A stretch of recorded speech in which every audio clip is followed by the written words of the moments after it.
want to speak to you today from Mark 5, verse 25 to 34, and I want to speak to you about the topic, a touch of faith.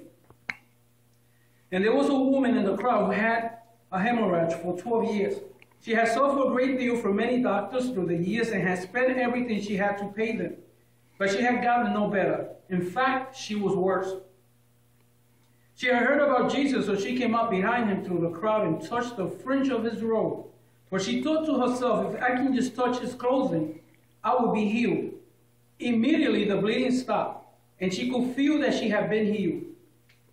Jesus realized at once that healing power had gone out from him. So he turned around in the crowd and asked, "Who touched my clothes?" His disciples said to him, "All this crowd is pressing around you. How can you ask, 'Who touched me?'"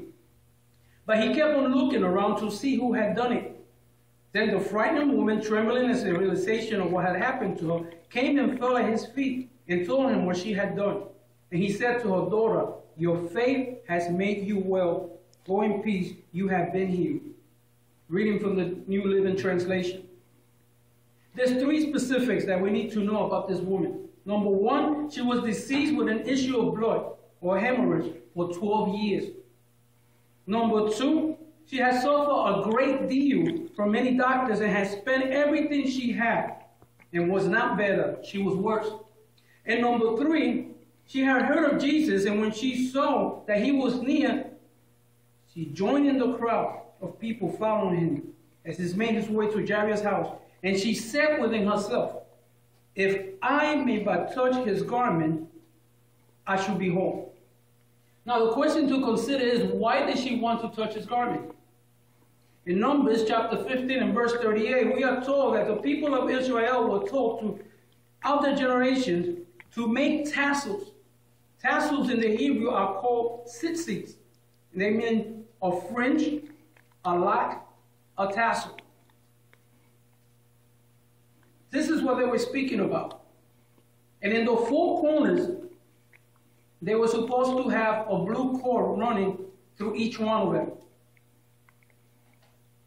So she came behind him, and what she was thinking about was, if I could just touch, if I could get my hand and wrap my hand around one of those tassels with a blue cord, which are a reminder of the commandments and the covenant that God made with Israel, I know that I will be made completely whole.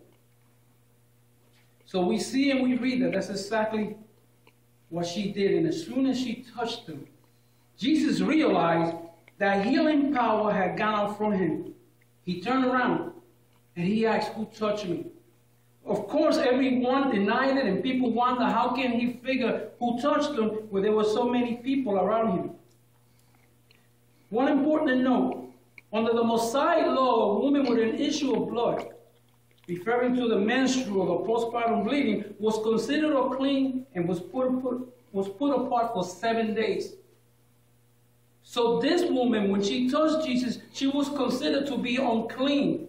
And according to the law, she should have been put to death for touching a prophet. However, this is what we find. Jesus looks at her and he says to her, "Daughter, your faith has made you well. Go in peace. You have been healed." Notice that Messiah did not condemn her for touching him.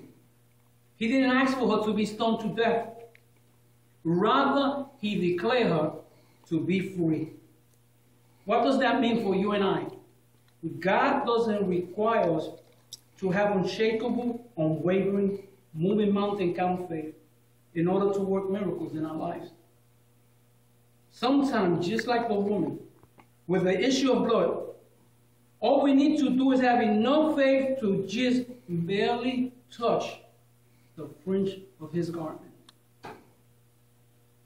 That is enough to bring healing to our life. Lastly, let me make this comment to you. I heard a song many years ago, and I remember the words of this song. And that song said, "If I could but touch the hem of his garment, if I could but touch a part of his robe, I know I'd be healed. My sins are forgiven. If I could but touch, I know I'd be whole." Let us touch the fringe of his garment so that you and I may be made whole. Shalom Aleichem. Peace be unto you.